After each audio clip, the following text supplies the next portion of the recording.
اب بہرحال اب ہم ایسا کرتے ہیں کہ بالکل واضح الفاظ میں اور ترتیب کے ساتھ قرآن کی آیات سے اسی قرآن سے آپ کے سامنے رکھتے ہیں کہ الصلاۃ ہے کیا۔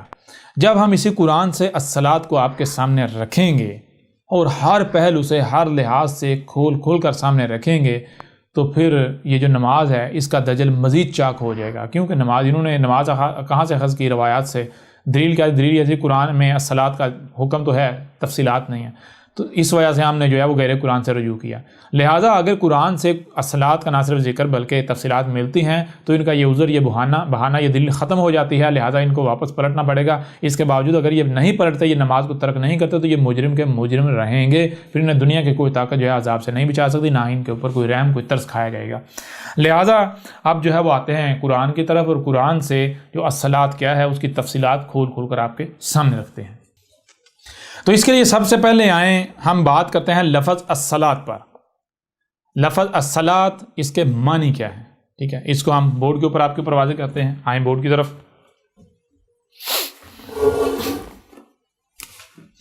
یہ لفظ ہے جو کہ جملہ ہے،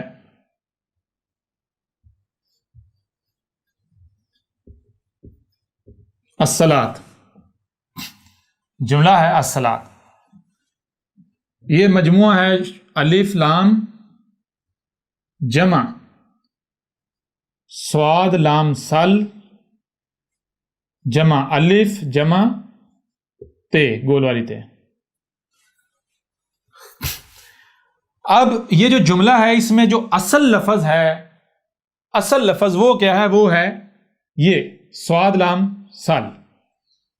جب آپ سل کو سمجھ لیں گے تو الصلاۃ کیا ہے آپ کو خود بخود سمجھ آ جائے گی، واضح ہو جائے گی۔ سل کیا ہے؟ سل صاد سل دو الفاظ کا مجموعہ ہے، صاد جمع لام برابر سل۔ اچھا، آپ جو حروف تہجی ہیں وہ آپ جان چکے ہوئے ہیں، اگر آپ نہیں ابھی آتا اگر نہیں انہوں نے جانا تو اس کے لیے آپ ایسا کریں، جو حروف تہجی ہے، جو زبانیں کیسے وجود میں آئیں، وہ جو نشست ہے اسے سنیں، اس میں حروف تہجی جو ہے وہ ڈیٹیل کے ساتھ واضح کی گئی ہے۔ حروف تہجی کیا ہے؟ ایک ایک حرف کے جو ہے میننگ جو کھول کر واضح کیے گئے۔ جب آپ اسے سنیں گے، دیکھیں گے، سمجھیں گے تو آپ کے اوپر واضح ہو جائے گا سل کا معنی کیا ہے۔ لہٰذا یہاں ہم حروف تہجی کی اس طرح ڈیٹیل میں نہیں جائیں گے، لیکن ہم شارٹ سا یہاں پر واضح کرتے ہوئے آگے بڑھیں گے، کیونکہ اپنے آپ میں یہ موضوع ہے۔ سواد کسے کہتے ہیں؟ سواد کہتے ہیں، مثال کے طور پر آپ دیکھتے ہیں آسمان و زمین میں کوئی بھی شے ساکت نہیں ہے، ہر شے محو حرکت ہے، ہر شے حرکت میں ہے۔ اب ہر شے نہ صرف حرکت میں ہے بلکہ ایک شے جو ہے وہ مثال کے طور پر وجود میں آتی ہے تو وہ کسی نہ کسی مقصد وجود میں آتی ہے، اور اس وقت تک اس مقام پر آتی ہے جب تک کہ وہ اس مقصد کو پورا نہیں کر لیتی۔ جب اس مقصد کو پورا کر لیتی پھر اس مقام سے وہ آگے اور طرف چلی جاتی ہے، اور وہ طرف کیسے جاتی ہے؟ وہ اس کی حیت، اس کا رنگ، اس کی شکل بدل جاتی ہے، صورت بدل جاتی ہے۔ لہٰذا سواد کسے کہتے ہیں؟ سواد کہتے ہیں کہ کوئی شے جب حرکت کر کے کہیں پر جاتی ہے، مثال کے طور پر یہ مارکر ہے، یہ مارکر ہے، تو یہ شے ابھی اس وقت یہاں ہے، مثال کو یہ مارکر ہے اس وقت یہاں ہے، تو یہ جو مثلا اس سے لکھا جا رہا ہے، لکھا جانا یہ کیا ہے؟ اس کو کہتے ہیں سواد، یعنی اس وقت مارکر کا یہ مقام ہے۔ اب یہاں پر مارکر نے جب یہ کام مکمل کر لیا، مارکر یہاں نہیں رہے گا بلکہ پھر حرکت میں رہے گا، حرکت میں جا کیا ہوگا؟ اس کے بعد یہ آ جائے گا یہاں، یہ تو یہ جو یہاں آیا ہے یعنی مارکر کے اوپر اس کی کیپ چڑھا دی گئی، یہ ہوتا ہے سواد۔ یعنی سواد کا مطلب ہوتا ہے ایک شے جو ہے جب جس مقصد کی وجود میں لائی گئی یا کسی مقصد سے ایک مقام پر رکھا گیا، جب اس مقام پر وہ مقصد پورا کر لیا، اس کے بعد جب آگے سفر کرتے ہیں تو آگے وہاں جانا جو اس کا مقام ہے، جو اس کا اگلا مقام ہے، اصل مقام ہے، وہاں جانا۔ اور سواد کی ضد ہے زواد، سواد کی ضد ہے زواد۔ زواد کسے کہتے ہیں؟ زواد کہتے ہیں اسی طرح شے جب حرکت کرتی ہے، ایک مقام سے جب آگے جاتی ہے، اپنا مقام تبدیل کرتی ہے، تو جب وہ مقام تبدیل کرتی ہے تو وہ آگے اپنے اصل مقام پر نہیں جاتی، اپنی اصل جگہ پر نہیں جاتی، بلکہ کہیں اور چلی جاتی ہے، وہ کہیں اور چلی جاتی ہے۔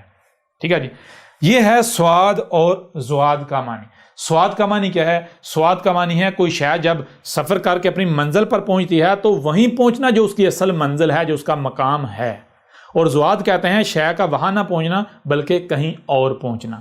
اور پھر دوسری چیز آگے آ جاتا ہے لام، آگے آ جاتا ہے لام۔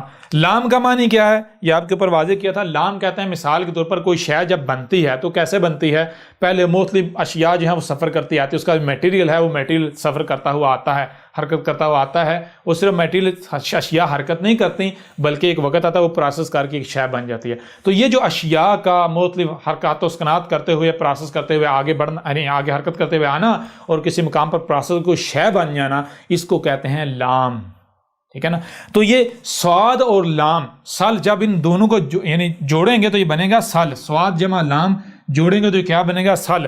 سل کا معنی کیا بنے گا، سل کا معنی یہ بنے گا کہ ایک شے جو ہے، یہ شے جہاں پر ہے یہ اپنے مقصد پر ہے، جب اپنے مقصد اپنے مقام پر ہے، اپنے مقصد کو پورا کر رہی ہے، جس مقصد کے لیے اسے وجود میں لایا گیا، جب یہ اپنے مقام پر ہے، اپنے مقصد کو پورا کر رہی ہے، جب یہ مقصد پورا کر لیا، جب اس نے اپنا مقام تبدیل کرنے آگے جانا ہے تو پھر یہ آگے جائے گی۔ تو آگے کہاں جائے گی، پھر سواد بن جائے گی، اپنے مقام پر جائے گی، پھر لام ہوگا یعنی پروسیس ہوگی، پھر سواد بنے گا، پھر لام پروسیس، پھر سواد بنے گا، یعنی یہ آپ کو تسلسل ملے گا کائنات کے اندر، نیچر کے اندر، رب کے اندر۔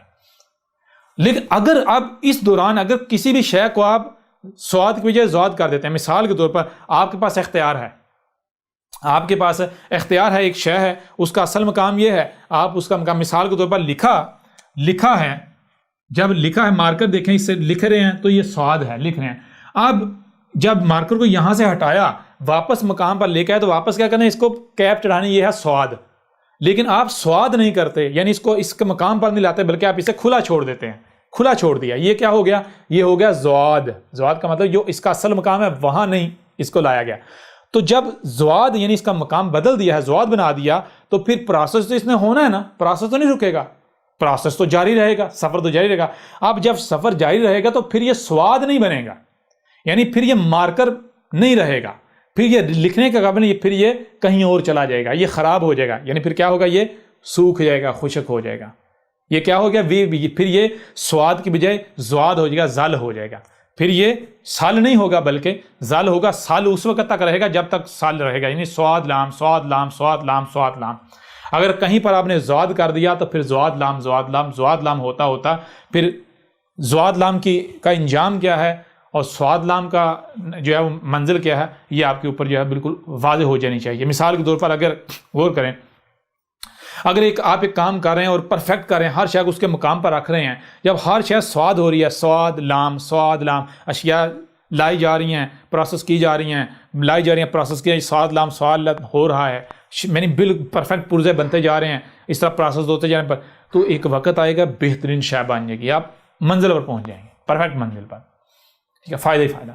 لیکن اگر آپ کہیں پر آپ نے خرابی کر دی، یعنی کسی شے کا مقام تبدیل کر دیا، آپ نے سواد بجائے زواد کر دیا، تو نتیجہ کیا نکلے گا، نتیجہ نہیں نکلے گا، وہ شے زل یعنی کسی اور طرف چلی جائے گی، زواد کی طرف، خرابی کی طرف چلی جائے گی۔ یعنی سواد لام ہوگا، سواد لام، جب تک سواد لام ہوگا تو ہر شے پرفیکٹ ہوگی، اصلاح ہوگی، پرفیکشن ہوگی۔ اور اگر زواد لام ہو جائے گا جسے کہتے ہیں زل، تو زل کا مطلب کیا تھا، خرابی ہو جانا، اس سے پھر خرابی ہونا شروع ہو جائے گی۔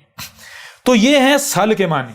سل کسے کہتے ہیں، سل کے معنی ہیں کہ دیکھیں آپ کو اگر کسی بھی شے پر اختیار دیا گیا ہے، کسی بھی شے پر اختیار دیا گیا ہے، آپ اس شے کے اوپر اثر انداز ہونے کی صلاحیت رکھتے ہیں، تو آپ نے یہ ذہن میں رکھنا ہے کہ آپ نے اس پر اس طرح اثر انداز نہیں ہونا کہ آپ اسے زواد بنا دیں، اس کے مقام سے ہٹا دیں، یہ نہیں کرنا آپ نے اگر اس کو وہاں سے اٹھاتے بھی ہیں تو واپس جہاں رکھنا ہے تو اسی مقام پر رکھنا ہے جو مقام اس کے رب نے اس کا طے کیا ہے، جو اصل مقام ہے اس کا، اسے کہتے ہیں سل۔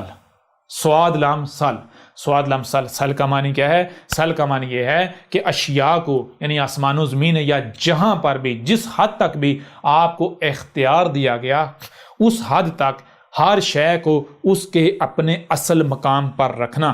جب تک ہر شے اپنے اصل مقام پر رہے گی تو ہر شے بہترین رہے گی، پرفیکشن رہے گی، کوئی خرابی نہیں ہوگی۔ لیکن اگر کہیں پر کسی شے کو اس کے اصل مقام سے ہٹا دیا، اس کا مقام تبدیل کر دیا، تو نتیجہ کیا نکلے گا، وہ پھر سال نہیں بلکہ زل ہو جائے گا۔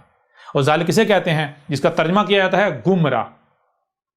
یعنی مثال کے طور پر ہم جو سواد لم سال ہے، اس کو ایک لمحے کے لیے، یعنی فی الحال ہم نے معنی تو بیان کر دیا، لیکن ایک لمحے کے لیے ہم جو سل ہے اس کا معنی نظر انداز کرتے ہیں. ہم کہتے ہیں جی ہمیں سل کا معنی نہیں آتا، ہمیں نہیں پتا سل کسے کہتے ہیں. سوال یہ پتا تو پھر سل کا معنی کیسے جانا جائے گا؟ تو کسی بھی شے کو جاننا ہے، اس کا جو بہترین طریقہ ہے جاننے کا اس کے بارے میں. اگر کسی شے کے بارے میں نہیں آپ سمجھ پا رہے، کوشش کر رہے ہیں، نہیں سمجھ میں آ رہی یہ شے کیا ہے، تو آپ اس کی ضد کو سمجھ لیں. اگر آپ اس کی ضد سمجھ آ جائے گی تو وہ شے آٹومیٹکلی سمجھ آ جائے گی. مثال کے طور پر اگر آپ کو دن کی سمجھ نہیں آ رہی، رات سمجھ آ جائے گی، پتہ ہے دن کسے کہتے ہیں، اس کی ضد کو سمجھیں گے آٹومیٹکلی جو ہے وہ شے سمجھ آ جائے گی. اسی طرح بالکل اگر آپ کو جو سل ہے، بالفرض ہم ایک لمحے کے لیے ایسا کرتے ہیں، ہم کہتے ہیں کہ جناب ہمیں جو سل ہے اس کے معنی کا نہیں علم، جو سل ہے ہمیں اس کے معنی کا نہیں علم. تو ہم کیا کرتے ہیں، جو سل ہے اس کی جو ضد ہے اسے سمجھ لیتے ہیں. سل سواد جمع لام برابر سل. سل کی ضد کیا ہے غور کریں، زواد. سواد کی ضد ہے زواد، سواد بدل جائے گا زواد میں. آپ کو پتا سواد اور زواد دونوں ایک دوسرے کی ضد ہیں. سواد کی ضد زواد، لہذا سواد کی ضد کیا آ گئی زواد، اور جمع لام برابر کیا آ گیا، برابر آ گیا زل. سواد کی بجائے سال کی بجائے کیا آ گیا، سال کی بجائے آ گیا زل. اب ہم ایسا کرتے ہیں، ہم کہتے ہیں جی ہمیں نہیں پتا سال کے معنی کیا ہیں. اچھا سال کے معنی جاننے ہیں تو ہم ایسا کریں زل کے معنی جان لیں. کیا ہمیں پتا ہے، جانتے ہیں کہ زل کسے کہتے ہیں؟ کسی سے بھی پوچھ لیں، کہیں سے بھی پوچھ لیں تو بہت آسان ہے. ہر کوئی زل کہتا ہے جی گمراہ. زل کہتے ہیں گمراہ کو، گمراہ ہونے کو، گمراہ. اچھا گمراہ کسے کہتے ہیں غور کیجئے گا. گمراہ فارسی کا لفظ ہے جو کہ اردو میں بھی پایا جاتا ہے. گمراہ جو ہے یہ جملہ ہے، یہ مرکب ہے دو الفاظ کا. ایک ہے گم، گاہ میم گم، گاہ پیش میم گم، جمع راہ. ٹھیک ہے جی، راہ جسے اردو میں کہتے ہیں رستہ، ٹریک، لائن، وہ لائن جس کے اوپر ٹریول کرنا ہوتا ہے، سفر کرنا جس کے اوپر چلنا ہوتا ہے. تو یہ اب گمراہ کا مطلب کہتا ہے، گمراہ کا معنی ہوتا ہے راہ سے، رستے سے، ٹریک سے، جو لائن ہے اس سے گم ہونا، وہاں پر نہ ہونا. مثال کے طور پر ایک شے جو ہے میں نے یہاں رکھی، میں نے یہ شے یہاں رکھی. اب مجھے اس شے کی تلاش ہے، ضرورت ہے، میں آتا ہوں، یہ شے یہاں نہیں، یہاں سے گم ہو چکی ہوئی ہے، یہ شے یہاں پر نہیں ہے. اسے کہتے ہیں گم راہ ہونا. راہ کسے کہتے ہیں؟ راہ بالکل آسان ہے، آپ کو بتایا آسمان و زمین، ہر شے جو ہے وہ سفر میں ہے، ہر شے چل رہی ہے. تو کوئی بھی شے جس ٹریک پر، جس لائن پر، جس پیٹرن پر چل رہی ہے اسے کہتے ہیں راہ. اور عربوں کی زبان میں کہتے ہیں صراط. ٹھیک ہے جی، صراط، راہ. تو غور کیجئے گا، گمراہ یعنی جو صراط ہے، کون سی صراط؟ صراط مستقیم، یعنی وہ صراط، وہ لائن، وہ رستہ جس کے اوپر قائم رہنا ہے، جس کے اوپر ڈٹنا ہے، جس کے اوپر چلنا ہے. جیسے سورج کی اپنی لائن ہے، چاند کی اپنی لائن ہے، درختوں کی اپنی لائن ہے، بادلوں کی اپنی لائن ہے، یعنی ہر مخلوق کی اپنی اپنی لائن ہے، ڈائریکشن. ایک جو ہے وہ صراط ہے، ایک راہ ہے. ہر مخلوق اپنی اپنی راہ پر چل رہی ہے، اپنی جو ہے وہ منزل کی طرف رواں ہے.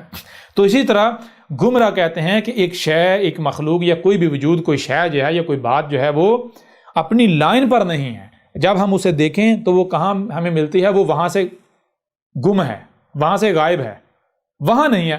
جب وہاں نہیں ہے تو ظاہر بات ہے کہیں اور. شے موجود ہے، شے موجود ہے، رستے پر نہیں ہے، جو اس کا اصل مقام ہے وہاں پر نہیں ہے. جب شے موجود ہے، اپنا وجود رکھتی ہے، لیکن وہ اپنے مقام پر نہیں ہے، تو پھر کہاں ہے؟ وہ وہاں ہے جو اس کا مقام نہیں ہے، وہ کسی اور مقام پر ہے، کسی دوسرے مقام پر ہے. تو جب کوئی بھی شے اپنے مقام پر نہیں ہوگی، کسی دوسرے مقام پر ہوگی. مثال کے طور پر مشین کے اندر ایک پرزہ ہے، اگر ایک پرزہ اپنے مقام سے، یعنی اپنا مقام چھوڑ کر کہیں اور انجن میں، مشین کے کسی اور حصے میں چلا جاتا ہے، ٹوٹ کر، الگ ہو کر، تو اس سے کیا ہوگا؟ مشین صحیح رہے گی، سلامت رہے گی، یا مشین تباہ ہوگی، خرابیاں ہوں گی؟ جی بہت آسان سا جواب ہے بھائی، مشین میں خرابیاں ہوں گی، مشین تو تباہ ہو جائے گی. بالکل اسی طرح اگر کوئی بھی مخلوق، کوئی بھی شے اس کو اس کی راہ سے، اس کی لائن سے گم کر دیا جاتا ہے، ہٹا دیا جاتا ہے، تو نتیجہ کیا نکلے گا؟ اس سے آسمان و زمین جو کہ ایک مشین، ایک وجود ہے، ایک مشین کی مانند، ان میں خرابیاں، تباہیاں آئیں گی. ٹھیک ہے نا؟ تو لہٰذا سال کی ضد کیا ہے؟ زل. زل کہتے ہیں گمراہ ہونے کو. گمراہ کا مطلب کیا ہے؟ گمراہ کا مطلب یہ ہے کہ ایک شے، ایک وجود یا کوئی بھی شے جو اپنی لائن پر نہیں ہے، جو اپنے مقام پر نہیں ہے، اگر وہ اپنی لائن پر، اپنے مقام پر نہیں ہے تو اس کا نتیجہ کیا نکلے گا؟ نتیجہ یہ نکلے گا وہ خرابیاں کر رہی ہے، وہ تباہیاں مچا رہی ہے، اس سے تباہیاں ہو رہی ہیں، خرابیاں ہو رہی ہیں. ٹھیک ہے جی، یہ ہے زل کا معنی. اب جب زل جو ہے اس کا معنی یہ ہے اور زل ضد ہے سل کی، تو پھر سل کا معنی کیا ہے؟ بالکل واضح ہوتا ہے. سل کہتے ہیں کسی بھی شے کا یا ہر شے کا جو اس کا مقام ہے، جو اس کی لائن ہے، اس کے اوپر ہونا، یعنی صراط مستقیم پر ہونا. جب ہر شے، ہر مخلوق، ہر بات اپنے مقام پر، اپنی راہ پر ہوگی، اپنی لائن پر ہوگی، تو پھر کیا ہوگا؟ پھر اگر کہیں کوئی خرابی ہوگی بھی تو وہ بھی دور ہو جائے گی. پھر یعنی جہاں تک سال ہوگا، جہاں تک آپ کے جسم میں سال ہوگا تو آپ کا جسم بہترین ہوگا، آسمان و زمین میں سال ہوگا تو آسمان و زمین جو ہے وہ بہترین ہوں گے، کہیں پر بھی کوئی خرابی نہیں ہوگی. ٹھیک ہے، یہ ہے جناب سال کا معنی. سال کسے کہتے ہیں؟ سال کہتے ہیں آسان الفاظ میں، سال کہتے ہیں جو کچھ بھی ہے، ہر شے کا اس کے اپنے مقام پر ہونا، جس سے کیا ہوگا؟ پھر نتیجہ کا نکلے گا، نتیجہ کوئی خرابی نہیں ہوگی، کوئی خرابی نہیں ہوگی، کسی قسم کی کوئی بگاڑ پیدا نہیں ہوگا. جیسے کہ مشین ہے، مثال کے طور پر، اچھا غور کیجیے، مشین ہے تو مشین کے اندر اگر کوئی پرزہ زال ہو جاتا ہے، کوئی پرزہ، کوئی پارٹ زال ہو جاتا ہے، یعنی اپنے مقام سے ہٹ جاتا ہے، تو نتیجہ کیا نکلے گا؟ نتیجہ یہ نکلے گا کہ مشین کا جو نظام ہے، جو تسلسل ہے، کہ ہر شے چل رہی ہے نا، تسلسل میں رکاوٹ پیدا ہوگی، تسلسل میں رکاوٹ پیدا ہوگی. مشین کے اندر جو تسلسل ہے، جو نظم ہے، جو ربط ہے، اس میں رکاوٹ پیدا ہوگی. لہٰذا یعنی ہوتا کیا ہے؟ اگر مثال کے طور پر زل ہو جاتا ہے، سال کی بجائے کیا ہوتا ہے؟ زل ہوتا ہے، تو زل کا نتیجہ کیا نکلتا ہے؟ زل سے ہوتا ہے فساد. یعنی مثال کے طور پر مشین کے اندر کوئی پرزہ ہے، وہ زل ہو جاتا ہے، اپنے مقام سے ہٹ جاتا ہے، زل ہو جاتا ہے، تو زل کا نتیجہ کیا نکلتا ہے؟ آگے جا کے نتیجہ کیا نکلتا ہے؟ زل سے نتیجہ یہ نکلتا ہے کہ مشین جو ہے اس میں خرابی ہو جائے گی، اس کے اندر جو نظم ہے، جو ربط ہے، جو تسلسل ہے، اس میں رکاوٹ پیدا ہوگی، رکاوٹ بڑھتی بڑھتی بڑھتی مشین جو ہے وہ تباہ ہو جائے گی. ٹھیک ہے جی، تو جب زال ہی رہے، اس کو سال نہ کیا جائے، تو نتیجہ یہ نکلتا ہے فے سین دال، فساد ہو جاتا ہے. فساد کس سے ہے؟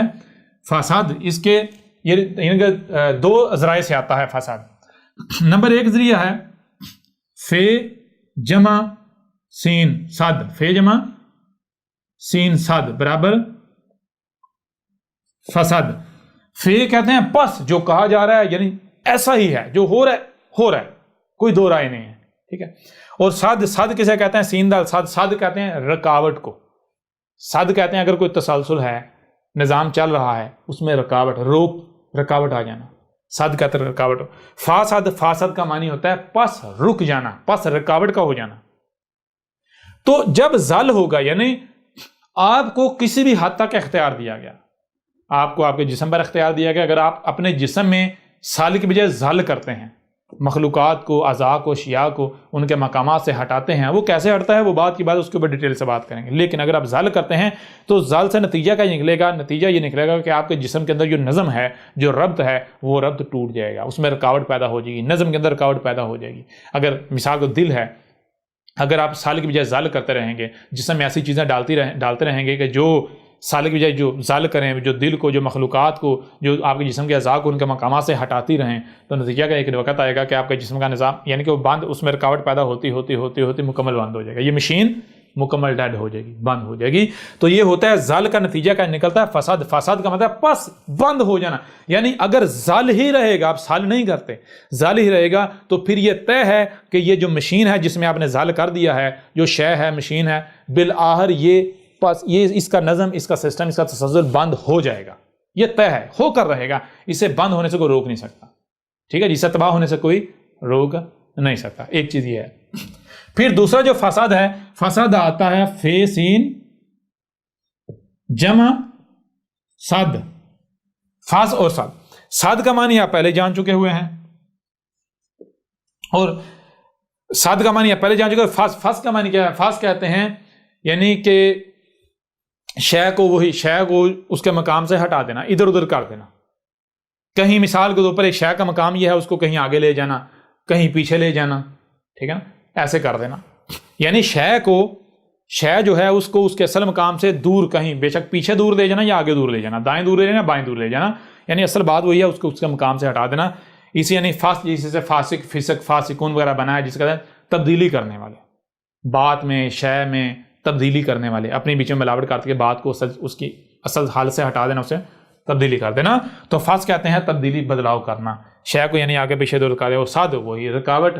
تو فساد کا معنی کیا بنے گا؟ فساد کا معنی بنے گا کہ اگر آپ تبدیلی کرتے ہیں، یعنی کسی بھی شے میں جہاں تک بھی آپ کو جس حد تک بھی اختیار دیا گیا، جہاں پر بھی آپ کے پاس کسی حد تک اختیار ہے، اگر آپ وہاں تبدیلی کرتے ہیں اور اگر اس تبدیلی کو دور نہیں کیا جائے گا تو پھر نتیجہ یہ ہے کہ رکاوٹ پیدا ہو جائے گی، اس کا تسلسل، اس کا نظم، اس کا ربط جو ہے وہ ٹوٹ جائے گا، خراب ہو جائے گا، شتبہ ہو جائے گی.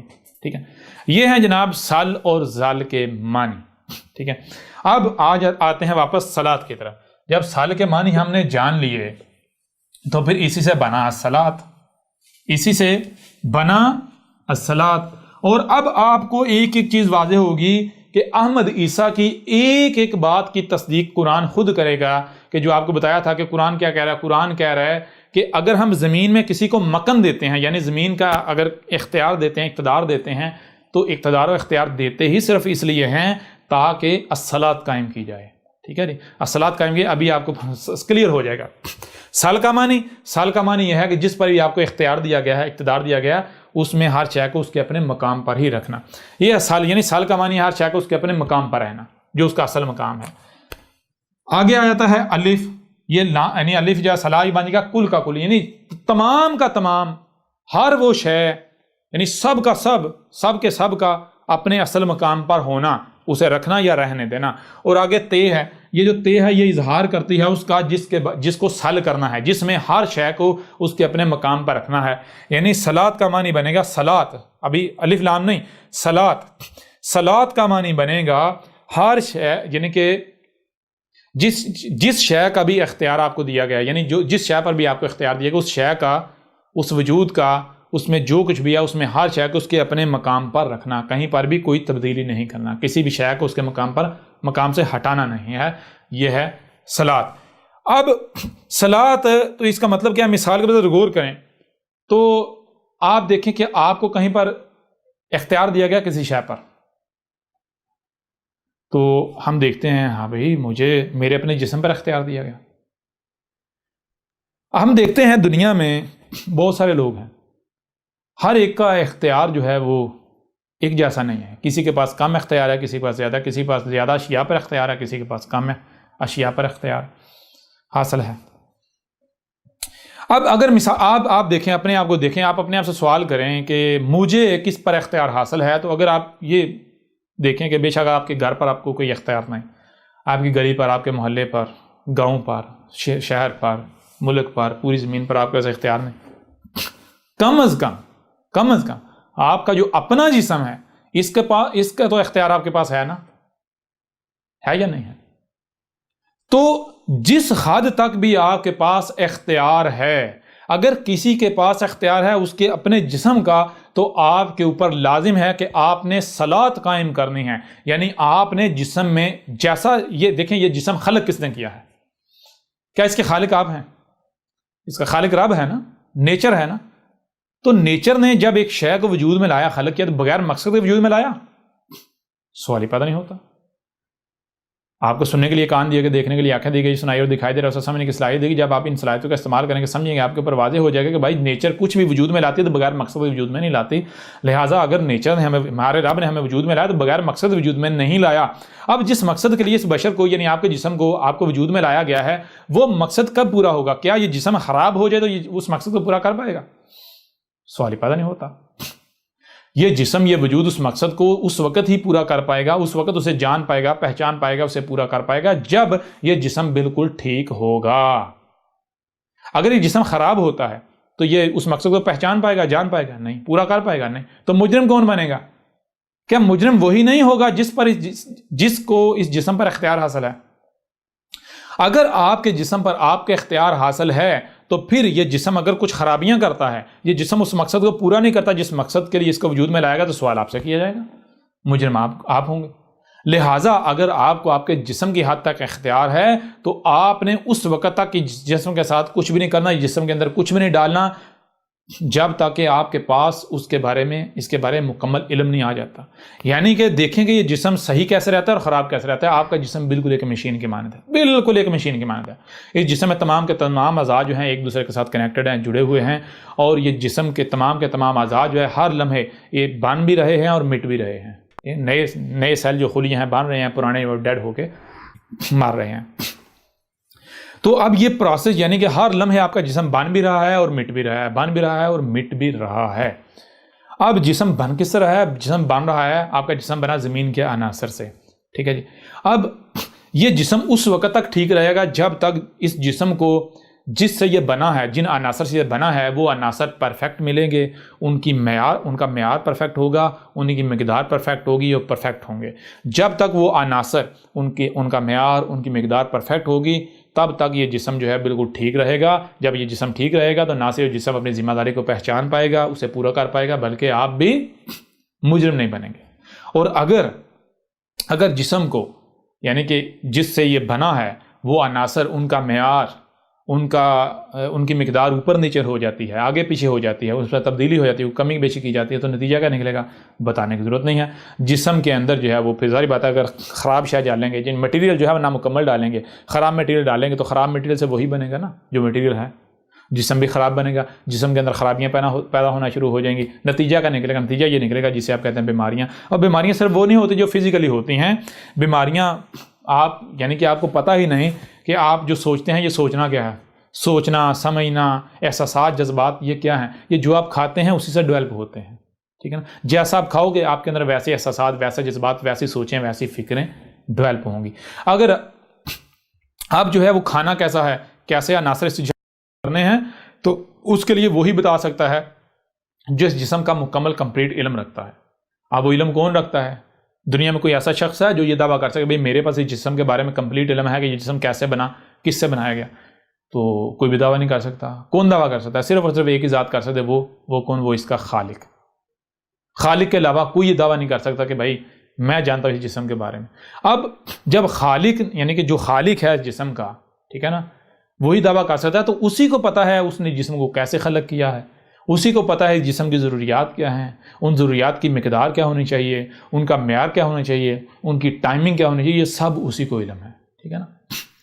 اب اگر یہ جسم جو ہے، اگر جو اس کا خالق ہے اپنے آپ کو اس کے آگے سرنڈر کرتا ہے، جو خالق ہے اسی سے لے کر میٹیریل مواد اس کے اندر ڈالتا ہے، جسے آپ کہتے ہیں مثال سانس کے ذریعے جو آپ اندر لے جا رہے ہیں، جو منہ کے ذریعے لے جا رہے ہیں، باقی جو انرجی جسے آپ کہتے ہیں آپ کی باڈی جو ہے وہ ایبزارب کر رہی ہے، تو جس طریقے سے بھی چھونے سے بھی، تو اگر تو آپ وہی سب اپنی جسم کے اندر ڈالتے ہیں جو خالق کا کریٹ کرتا ہے، خالق کا طے کرتا ہے، ٹھیک ہے، تو یہ جسم بالکل ٹھیک رہے گا۔ اور اگر آپ اس میں ملاوٹ کریں گے تو جسم کے اندر بگاڑ پیدا آئے گا۔ بگاڑ کیسا پیدا ہوگا؟ بگاڑ صرف یہ نہیں پیدا ہوگا کہ آپ کے وہ ہاتھ خراب ہو جائیں گے یا کوئی دانے نکلیں گے، نہیں، سب سے پہلا جو افیکٹ ہوتا ہے وہ اندر ہوتا ہے، وہ اندر سے افیکٹ باہر آتا ہے۔ سب سے پہلا افیکٹ اندر جو ہوتا ہے وہ کیا ہوتا ہے؟ سب سے پہلے آپ کے احساسات بدلتے ہیں، آپ کے جذبات بدلتے ہیں، آپ کی کیفیات بدلتی ہیں، آپ کی سوچیں بدلتی ہیں، آپ کی فکریں بدلتی ہیں، کیونکہ آپ کی سوچیں کیا ہیں؟ آپ کی سوچیں جو زمین کے عناصر ہیں، جب آپ کے جسم کے اندر جا کے پروسیس ہوتے ہیں، تو وہ جب پروسیس ہوتا ہے ان کا کیمیکل ری ایکشن جو ہوتا ہے اسے آپ کہتے ہیں سوچیں، فکریں، جو آپ کے جذبات ہیں، احساسات ہیں، یہ وہ چیز ہے۔ تو اگر وہ کیمیکل عناصر وہ غیر متوازن ہوں گے تو آپ کی سوچیں غیر متوازن، آپ کی فکریں غیر متوازن، یعنی آپ کی جو سوچ ہے وہ اس کی ڈائریکشن تبدیل ہو جائے گی، غلط ڈائریکشن۔ اگر آپ نے یعنی کہ زل کیا باہر سے جو عناصر جس جسم میں ڈالنے ہیں، اگر آپ نے وہ عناصر جسم میں ڈالے جو اس جسم کی ضرورت نہیں ہے، یا ان میں تبدیلی کر دی، ان کو بگاڑ دیا، ان کو ادھر ادھر کر دیا، ان کے مقام سے ہٹا دیا، ان کا معیار تبدیل کر دیا، ان کا جو معیار کا مقام ہے اس سے ہٹا دیا، مقدار کے مقام سے ہٹا دیا، مقدار کے مقام سے معیار کے مقام سے ہٹا دیا، وقت کے جو ہے وہ مقام سے ہٹا دیا، آپ نے زل کر دیا، تو نتیجہ یہ نکلا آپ کی باڈی جو ہے، آپ کا جسم بھی، باڈی بھی زل ہو جائے گی۔ سب سے پہلا اثر کیا مرتب ہوگا؟ سب سے پہلا اثر یہ مرتب ہوگا کہ جب آپ کے وہ عناصر آپ کے جسم میں جائیں گے وہ پروسیس ہوں گے تو وہ کیا ہوگا، اس سے دو طرح کی انرجی جو ہے وہ پروڈیوس ہوگی. وہ انرجی جب آپس میں ملے گی، ریئیکٹ کرے گی، تو اسے آپ کہتے ہیں سوچنا، دیکھنا، سننا، محسوس کرنا، جذبات، احساسات، فیلنگز. ٹھیک ہے نا. تو سب سے پہلے آپ کی سوچیں، آپ کے احساسات، آپ کے جذبات، یہ سب آپ کا بگڑ جائے گا. جب جو عناصر، جن عناصر سے آپ کی باڈی بنی، اگر وہی عناصر یعنی غیر متوازن عناصر جسم میں ڈالیں گے تو آپ کی سوچیں غیر متوازن ہو جائیں گی، آپ کی فکریں غیر متوازن ہو جائیں گی، آپ کے احساسات غیر متوازن ہو جائیں گے، آپ کے جذبات غیر متوازن ہو جائیں گے. سوچوں کا غیر متوازن ہونا کیا ہے؟ جب سوچیں غیر متوازن تو آپ کے ہاتھ کیا کرتے ہیں، ٹانگیں کیا کرتی ہیں، زبان کیا بولتی ہے؟ زبان وہی بولتی ہے، ہاتھ وہی کرتے ہیں، ٹانگیں وہی کرتے ہیں، جسم باقی جو جسم ظاہر اظہار وہی کرتا ہے جو پہلے اندر ڈیولپ ہوتا ہے. یہ جو آپ کے اعمال ہیں یہ سب سے پہلے آپ کے اندر جنم لیتے ہیں. آپ کے جو ایکشنز ہیں، آپ کے جو اعمال ہیں، یہ سب سے پہلے آپ کے اندر جنم لیتے ہیں، پھر آپ کا جسم، آپ کی باڈی ان کو اگل دیتا ہے سیئات کی صورت میں یا پھر حسنات کی صورت میں. ٹھیک ہے نا. پنیہ کی صورت میں یا پھر پاپوں کی صورت میں آپ کی باڈی اگل دیتی ہے. سب سے پہلے یہ سارے اعمال آپ کے اندر ڈیولپ ہوتے ہیں. ٹھیک ہے جی. ڈیولپ کیسے ہوتے ہیں؟ جو آپ کھاؤ گے وہی بنو گے. جیسے عناصر، غیر متوازن عناصر اگر جسم میں ڈالو گے تو غیر متوازن سوچیں، فکریں، یعنی کہ اعمال ہی اندر پروڈیوس ہو رہے ہیں، لیکن وہ اعمال ابھی پریکٹیکل نہیں، وہ تھیوری ہے. جیسے کوئی بھی کام کرنا ہوتا ہے نا، پہلے اس کی تھیوری ہوتی ہے، پھر پریکٹیکل کیا جاتا ہے اس تھیوری کے مطابق. تو بالکل سر جب آپ جو بھی کھاتے پیتے ہیں، جو عناصر آپ اپنے جسم میں ڈالتے ہیں، اگر غیر متوازن عناصر ہیں تو آپ کے جسم کے اندر غیر متوازن تھیوری جو ہے وہ پروڈیوس ہوگی. اب اس تھیوری کے اوپر آپ کے وجود نے عمل کرنا ہے، پریکٹیکل میں لے کر آنا ہے. تو جب تھیوری جو ہے وہ غیر متوازن ہے تو آپ کے اعمال متوازن ہوں گے. بہت آسان ہے اس سے سمجھنا. ٹھیک ہے نا. اب آپ کو جیسے سے آگے بڑھیں گے ایک ایک بات سمجھ آئے گی کہ الصلاۃ کیسے بے حیائی اور منکرات سے روک دیتی ہے. یعنی روک نہیں دیتی، بلکہ جیسے لوہے کی بٹی میں جب لوہا ڈالا جاتا ہے تو وہ بٹی لوہے کو پگھلا کے اس کے انگ انگ سے جو میل ہوتی ہے، خبث ہوتا ہے، زنگ ہوتا ہے، اسے نکال دیتی ہے. بالکل ایسے الصلاۃ جو ہے وہ اگر ایک بشر قائم کرے گا تو اس بشر کی باڈی سے، جسم سے جتنا بھی خبائث ہیں، جتنے بھی فواحش ہیں، جتنے بھی منکرات ہیں، ان کو ایسے ہی نکال دے گی. الصلاۃ ایسے نکال دی. اگر معاشرے میں قائم کی جاتی ہے، جس حد تک، جس سطح تک الصلاۃ قائم ہوگی تو الصلاۃ جو ہے وہ خامیوں کو، خرابیوں کو جڑ سے نکال دے گی. اب آپ کو ساری چیزیں سمجھ آئیں گی. تو یہ اب سوال یہ پیدا ہوتا ہے کہ جب خالق و مالک، ساری بات، جو خالق کو علم ہے، جو ہے وہ کیا ہے، ہمارے وجود جو ہے باڈی کس سے خلق کی گئی، کن عناصر سے، ان عناصر کی مقدار، معیار وغیرہ کیا ہے. تو سوال یہ پیدا ہوتا ہے خالق کیا ہے؟ کیا خالق ہم خود ہیں؟ جب غور کریں گے تو پتا چلے گا خالق کون ہے. خالق ہے نیچر، یہی کائنات، نیچر جس میں انسان کا کوئی عمل دخل نہیں ہے. نیچر ہے ہماری. خالق کون ہے؟ ہمارا خالق نیچر، یہ کائنات. لہذا جب انسان اپنے آپ کو، یعنی الصلاۃ قائم کرنا کیا ہے؟ الصلاۃ قائم کرنا یہ ہے کہ نیچر انسان کو وجود میں لے کر آئی ہے تو انسان اپنے آپ کو نیچر کے آگے سرنڈر کر دے، اس وجود کو نیچر کے آگے سرنڈر کر دے. ٹھیک ہے جی. جو نیچر فراہم کرے گی وہی انسان اس میں بغیر کسی قسم کی تبدیلی کے وہی اس جسم میں ڈالے. جب انسان وہی ڈالے گا اور اتنا ہی ڈالے جتنا ضرورت ہے تو پھر یہ جو آپ کی باڈی ہے اس کی سوچیں پاک ہو جائیں گی، فکریں پاک ہو جائیں گی. ٹھیک ہے جی. آپ کے اعمال پاک ہو جائیں گے، آپ کی باڈی ہر لحاظ سے پاک ہو جائے گی، آپ کی سوچیں پرفیکٹ. جب آپ کا رزق متوازن ہوگا، متوازن رزق صرف نیچر فراہم کر سکتی ہے. اس وقت صرف جو نیچر رزق فراہم کر رہی ہے، اگر وہ رزق آپ حاصل کرتے ہیں، وہ رزق کھاتے ہیں، جسم میں ڈالتے ہیں، تو اس کے کتنے فائدے ہیں؟ سب سے پہلی بات کہ جب آپ متوازن رزق اپنے جسم میں ڈالیں گے تو اس کا نتیجہ کیا نکلے گا؟ سب سے پہلا اس کا فائدہ یہ ہوگا آپ کی سوچیں متوازن ہو جائیں گی، آپ کی فکریں متوازن ہو جائیں گی، آپ کی سمجھ متوازن ہو جائے گی، آپ کے احساسات متوازن ہو جائیں گے، جذبات متوازن ہو جائیں گے. ٹھیک ہے نا. آپ ایک پرفیکٹ بشر بن جائیں گے. ایک چیز. دوسرا، آپ کی جو باڈی ہے وہ ہر لحاظ سے پرفیکٹ ہو جائے گی، اس میں کسی قسم کی کوئی بیماری نہیں ہوگی. اگر کوئی بیماری ہوگی بھی وہ بھی آہستہ آہستہ آہستہ ختم ہو جائے گی، اس کی بھی اصلاح ہو جائے گی. ٹھیک ہے. لہٰذا اگر آپ کو اختیار دیا گیا ہے آپ کے جسم کی حد تک تو آپ کے اوپر لازم ہے کہ آپ اپنے جسم میں صلاۃ قائم کریں. آپ اپنے جسم میں الصلاۃ قائم کریں، اور یہ الصلاۃ نہیں ہوگی، یہ صلاۃ ہوگی، ٹھیک ہے جی۔ اب اگر آپ کو اختیار دیا گیا ہے آپ کے جسم کے علاوہ دوسروں پر بھی، آپ کو رہنما ہے، لوگ آپ کے پیچھے چل رہے ہیں، تو آپ کے اوپر لازم ہے نہ صرف آپ اپنے جسم میں الصلاۃ قائم کریں بلکہ وہ بھی آپ کے اختیار میں ہیں، ان پر بھی آپ کو اختیار حاصل ہے، لہٰذا ان میں بھی الصلاۃ قائم کرنا آپ کی ذمہ داری ہے۔ ایک یہ الصلاۃ ہو، اگر آپ کے اختیار میں آپ کی بیوی بچے ہیں تو ان میں صلاۃ قائم کرنا یہ آپ سے پوچھا جائے گا، آپ کی ذمہ داری ہے۔ جس حد تک اگر آپ کے پاس اختیار ایک گلی تک ہے، یعنی ایک گھر تک ہے، تو گھر میں ہر شے ویسی ہونی چاہیے جیسی رب کی چاہت ہے، ہر شے، یعنی کہ ہر شے کو اس کے مقام پر رکھنا ہے، ہر شے کو، ویسی بیوی، ویسے بچے، ویسی تربیت، یعنی کہ جو جیسی ہونی چاہیے، پرفیکٹ۔ اس طرح اگر آپ کے پاس اختیار ہے ایک گلی کا، ایک محلے کا، ایک علاقے کا، ایک ملک کا، تو جس حد تک کسی کے پاس اختیار ہے اس نے صلاۃ قائم کرنی ہے۔ لیکن یہاں سوال یہ پیدا ہوتا ہے کہ مثال کے طور پر ایک بندہ ہے، اسے زمین پر اقتدار دیا گیا ہے، ایک بندہ ہے اس کو صرف اپنے جسم پر اختیار دیا گیا ہے، دونوں کیا کرتے ہیں؟ صرف اپنے جسم میں صلاۃ قائم کرتے ہیں، باقی جس کو اقتدار دیا گیا، جہاں اقتدار دیا وہاں صلاۃ قائم نہیں کرتا، تو اس صلاۃ کا کوئی فائدہ ہوگا؟ بتائیں ذرا۔ یا مثال کے طور پر پوری دنیا میں جتنے بھی لوگ ہیں، ہر بندہ اپنے جسم میں صلاۃ قائم کرنے کی کوشش کرتا ہے، صلاۃ قائم کرتا ہے، لیکن جن کے پاس زمین کا اقتدار ہے وہ صلاۃ قائم نہیں کرتے، کیا باقی جو لوگ ہیں ان کے صلاۃ قائم کرنے کا فائدہ ہوگا؟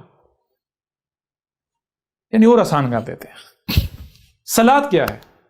ہر شخص کی انفرادی صلاۃ بھی ہے۔ انفرادی کیا ہے؟ جس حد تک اختیار دیا گیا، ہر شخص کے پاس اس کے جسم کا اختیار ہے، تو ہر شخص کے اوپر لازم ہے اپنے جسم پر صلاۃ قائم کرے، اپنے جسم میں۔ گھر تک اختیار ہے، گھر میں قائم کرے، گلی تک، محلے تک، جہاں تک۔ اس طرح آ جاتا ہے کہ کچھ افراد ایسے ہیں جن کو زمین پر مکن دیا جاتا ہے، زمین میں اقتدار دیا جاتا ہے۔ اب ذرا غور کریں، اگر جن کو زمین میں مکن دیا گیا وہ صلاۃ قائم نہیں کرتے تو اس کا نتیجہ کیا نکلے گا؟ جو نیچے آ رہے ہیں، ان کے انڈر آ رہے ہیں، اگر وہ صلاۃ قائم کرتے ہیں کوئی فائدہ ہوگا یا وہ صلاۃ قائم کر پائیں گے؟ مثال کے طور پر آپ نے اپنے جسم میں صلاۃ قائم کرنی ہے، اس کے لیے آپ کو طیب رزق نہیں، نیچرل رزق چاہیے۔ جن کے پاس زمین کا اختیار ہے وہ نیچرل رزق کے بجائے وہ خبیث رزق پروڈیوس کر رہے ہیں، وہ ملاوٹیں کر رہے ہیں، وہ جینیٹیکلی موڈیفائی، اور بیچ میں انسان شرک کر رہا ہے، رب کے ساتھ، فطرت کے ساتھ مداخلت کر رہا ہے، شرک کر رہا ہے۔ تو جب آپ کے پاس رزق کا اختیار تو آپ کے پاس نہیں ہے نا، رزق کا اختیار تو اسٹیٹ کے پاس ہے۔ جس فضا میں آپ سانس لے رہے ہیں، اس فضا کو آپ تو نہیں صاف رکھ سکتے، اس فضا کا اختیار تو اسٹیٹ کے پاس ہے نا۔ جو اسٹیٹ پالیسی اختیار کرے گی، جس کے پاس اقتدار ہے، جو پالیسی وہ اختیار کرے گا، تو ویسی فضا ہو جائے گی، ویسا ماحول ہوگا، ویسا کلچر ہوگا، ویسی سوسائٹی ہوگی۔ اب جن کے پاس زمین کا اختیار ہے، زمین کا اقتدار ہے، جن کو زمین میں مکن دیا گیا، اگر وہ ہر شے کو اس کے مقام پر نہیں رکھتے، اس مقام پر، جس مقام پر رکھنا چاہیے، جو پرفیکٹ مقام ہے، جو نیچر کا طے کرتا ہے، رب کا، وہ ایسا نہیں کرتے، تو باقی جتنے بھی لوگ ہیں وہ انفرادی طور پر صلاۃ قائم کر سکیں گے؟ اور جتنی جی چاہے کوشش کریں گے فائدہ ہوگا؟ ممکن ہی نہیں۔ لہٰذا اب جتنی بھی صلاۃ بنتی ہیں، کتنی صلاۃ بنتی ہیں؟ صلاۃ بنیادی طور پر بن جاتی ہیں دو طرح کی، ایک انفرادی صلاۃ اور دوسری جن کو زمین پر مکن دیا گیا۔ اب یہ دو صلاۃ بن جاتی ہیں، ان دو میں ہم نے دیکھنا ہے کہ مخصوص صلاۃ کون سی ہے۔ کتنی صلاۃ ہو گئیں؟ صلاۃ ہو گئیں دو، صلاۃ ہو گئیں دو۔ ایک یہ صلاۃ ہے انفرادی، اور دوسری صلاۃ ہے جنہیں زمین میں مکن دیا گیا۔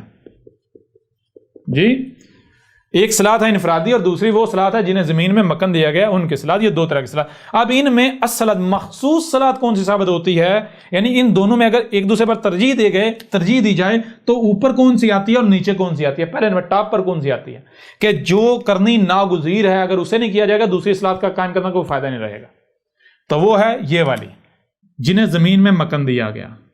یہ بن جائے گی الف لام والی مخصوص صلاۃ، الصلاۃ بن جائے گی، یہ بن جائے گی الصلاۃ۔ یعنی الصلاۃ کیا ہے؟ الصلاۃ وہ جن کو زمین میں مکن دیا گیا. اگر آپ کو زمین میں مکن دیا گیا ہے، اگر آپ کو زمین میں مکن دیا گیا ہے تو آپ کے اوپر لازم ہے کہ آپ الصلاۃ قائم کریں. الصلاۃ قائم کرنے کا مطلب کیا ہے؟ آپ سب سے پہلے الصلاۃ کے بارے میں مکمل علم حاصل کریں. جن کے پاس بھی زمین کا اقتدار ہے، اختیار ہے کسی بھی حد تک، جو بھی پالیسی ساز ہیں، ان کے اوپر لازم ہے کہ وہ سب سے پہلے جانیں کہ الصلاۃ یعنی یہ ہمیں جو ذمہ داری دی گئی، یہ ذمہ داری ہے کیا. ٹھیک ہے. اگر آسمان و زمین میں کوئی رائی برابر بھی خرابی ہوتی ہے، کوئی قتل ہوتا ہے، کسی کا نقصان ہوتا ہے، کسی مخلوق کو کوئی تکلیف پہنچتی ہے، تو ان سے پوچھا جائے گا جو اقتدار میں ہیں، جو پالیسی ساز ہیں، جن کے پاس طاقت ہے. یہ ذہن میں رکھیں. یہ ایسا نہیں ہے کہ اقتدار میں آ کر جو ہے بڑا سکون ہو جاتا ہے، یہ بڑی موجیں. نہ جب آپ اقتدار میں ہو جاتا ہے تو پورے معاشرے کے اندر اگر کوئی چوری ہو، ڈاکہ ہو، کوئی کسی جانور کا قتل ہو، کسی مخلوق کے ساتھ ظلم ہو، زیادتی ہو، آسمان و زمین میں کوئی فساد ہو، تو سب سے پہلے مجرم، بڑے مجرم آپ ہیں. یہ جان لیں. اپنے ساتھ یہ 2 ٹکے کے ملا لگا کے اور سمجھنا ہم تو بڑے جنتی ہیں، بڑے نیک کام کر رہے ہیں. ہاں وہ ملاٹے تمہیں جنت کا ٹکٹ تو دے دیں گے، لیکن وہ اصل میں جنت کا ٹکٹ نہیں ہوگا. ٹھیک ہے نا. وہ اصل میں تمہیں وہ فساد کرنے پر فساد کا تمہیں سند دے رہے ہیں، فساد کی تمہیں مزید ابھار رہے ہیں. بھائی تم جو ریچائی کرو، موجیں کرو، تباہی مچاؤ، تمہیں کوئی پوچھنے والا نہیں. ٹھیک ہے. لہٰذا جن کے پاس بھی زمین، جن کو زمین کا مکن دیا جاتا ہے، زمین کا مکن اس لیے دیا جاتا ہے تاکہ وہ الصلاۃ قائم کریں. یعنی وہ الصلاۃ، اب یہاں تے کیا آئے گی؟ تے جس پر مکن دیا گیا. مکن کس پر دیا گیا؟ مکن کس میں دیا گیا؟ مکن دیا گیا زمین میں. زمین میں جتنے بھی حصے پر، جس خطے پر بھی زمین میں جس حد تک بھی مکن دیا گیا ہے، تو آپ کے اوپر لازم ہے زمین میں جو کچھ بھی ہے، آسمان و زمین میں جو کچھ بھی ہے، ہر شے کو سل کرنا ہے، ہر شے کو اس کے اپنے مقام پر رکھنا ہے، غور کرنا ہے. یہ جو اسٹیٹ ہوتی ہے، حکومت ہوتی ہے، اس کی ذمہ داری ہوتی ہے، جو پالیسی ساز ہوتے ہیں ان کی ذمہ داری ہوتی ہے کہ وہ جو علم والے ہیں، جو آسمان و زمین کا علم رکھنے والے ہیں، ان کو بٹھائیں، ان کو اکٹھا کریں، ان کو بٹھائیں، ان کو پوچھیں، ان کو کہیں جی تحقیق کریں، غور و فکر کریں، دیکھیں آسمان و زمین سب کچھ اپنی اپنی جگہ پر ہے. اگر تو ہے تو ٹھیک ہے، اس کو ایسے کنٹینیو رکھا جائے گا. اور اگر سب کچھ اپنی جگہ پر نہیں ہے بلکہ خرابیاں ہیں، تو پھر خرابیاں دور کرنے کے لیے کیا کیا جائے گا؟ پھر اگر آپ ہوا میں تیر مارتے رہیں گے تو مزید تباہی ہوگی. آپ کے اوپر لازم ہے سب سے پہلے بیٹھا جائے. اگر کوئی ایسی شخصیت ہے اس کو کہا جائے بھئی ہمارے اوپر واضح کر، ہمارے اوپر کون سے صراط کتب ہے، کیا کرنا ہے، کیسے کرنا ہے. تو پھر وہ آپ کے اوپر واضح کرے بھائی آپ کو زمین کے اس حصے تک اختیار دیا گیا، اقتدار دیا گیا، آپ کے اوپر یہ لازم ہے کہ آسمان و زمین میں اس حد تک یہ جتنی مخلوقات ہیں ان کا یہ مقام ہے، ان کے مقام پر رکھو. دیکھو سب کا سب پرفیکٹ ہو جائے، بیلنس ہو جائے گا، خرابیاں ہوں گی بھی تو دور ہو جائیں گی. ٹھیک ہے جی. اور اگر آپ کے پاس زمین کا اختیار ہے، اقتدار ہے، آپ الصلاۃ قائم کرنے کے بجائے قذف کر دیتے ہیں، آپ کہتے ہیں نہیں ہم الصلاۃ قائم نہیں کریں گے، آپ اس اختیار کا ناجائز فائدہ اٹھاتے ہیں. تو ظاہری بات ہے آپ کے پاس اختیار ہے نا مخلوقات کو، اشیاء کو ادھر ادھر کرنے کا، آپ کے حکم پر سارا کچھ ہو رہا ہوگا نا. تو اگر مخلوقات یا اشیاء اپنے مقام پر نہیں ہوں گی، سال نہیں ہوں گی، تو کیا ہوگا؟ زال ہوں گی یا نہیں ہوں گی؟ زال تو ہوں گی نا. بھائی ایک شے، ہر شے پروسیس میں اس نے کہیں نہ کہیں جانا ہے، یا تو اپنے اصل مقام پر جانا ہے یا دوسرے مقام، غلط مقام پر جانا ہے. تو آپ نظام چل رہا ہے، آپ سربراہ بن گئے، آپ کے پاس اختیار ہے، آپ پالیسی ساز ہیں.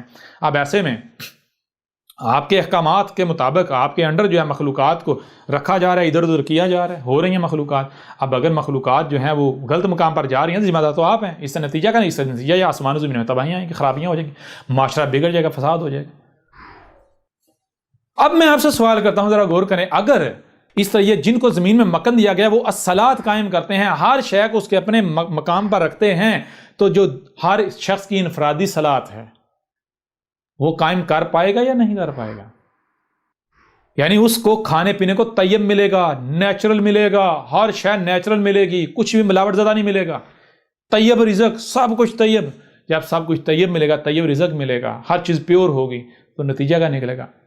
پیور اجسام بنے گے، ان کے اندر کوئی خرابیاں ہوں گی وہ بھی دور ہو جائیں گی، سوچیں پرفیکٹ ہو جائیں گی، پیور ہو جائیں گی، فکریں پیور ہو جائیں گی، سمجھیں پیور ہو جائیں گی، احساس پیور ہو جائیں گے، جذبات پیور ہو جائیں گے. تو فحاشی، بے حیائی، منکرات، یہ الصلاۃ چوز کر ایسے نکال دے گی یا نہیں نکال دے گی؟ آپ خود بتا دیں، مجھے بتانے کی ضرورت نہیں۔ ان الصلاۃ تنہا عن الفحشاء والمنکر، اب بتائیں یہ آیت کس کا ذکر ہے؟ یہ آیت کس نے بیان کی؟ یہ آیت آج سے پہلے بیان ہو سکتی تھی، بیان ہو رہی یا نہیں ہو رہی؟ اور احمد عیسیٰ چیلنج کرتا ہے، احمد عیسیٰ چیلنج کرتا ہے کہ اس وقت دنیا میں انتشار ہے یا نہیں ہے؟ پوری دنیا میں انتشار، قتل و غارت، فرقہ واریت، یہ وہ جتنا بھی انتشار ہے، احمد عیسیٰ چیلنج کرتا ہے احمد عیسیٰ کی دعوت جو ہے، احمد عیسیٰ کی جو تعلیمات ہیں ان کے اوپر عمل کیا جائے، جو سسٹم، جو نظام احمد عیسیٰ کہہ رہا ہے اس کو امپلیمنٹ کیا جائے دنیا کے اوپر۔ ایک مہینے میں، صرف ایک مہینے میں اگر دنیا بدل نہ گئی تو احمد عیسیٰ کی گردن کاٹ دیجیے گا۔ ایک مہینے کے اندر جنگیں ختم نہ ہوگی، لوگ آپس میں جڑ نہ گئے، تفرقہ ختم نہ ہو گیا، تب کہیے گا۔ زیادہ وقت نہیں، صرف ایک مہینے کے اندر آپ کو رزلٹ نظر آ جائے گا۔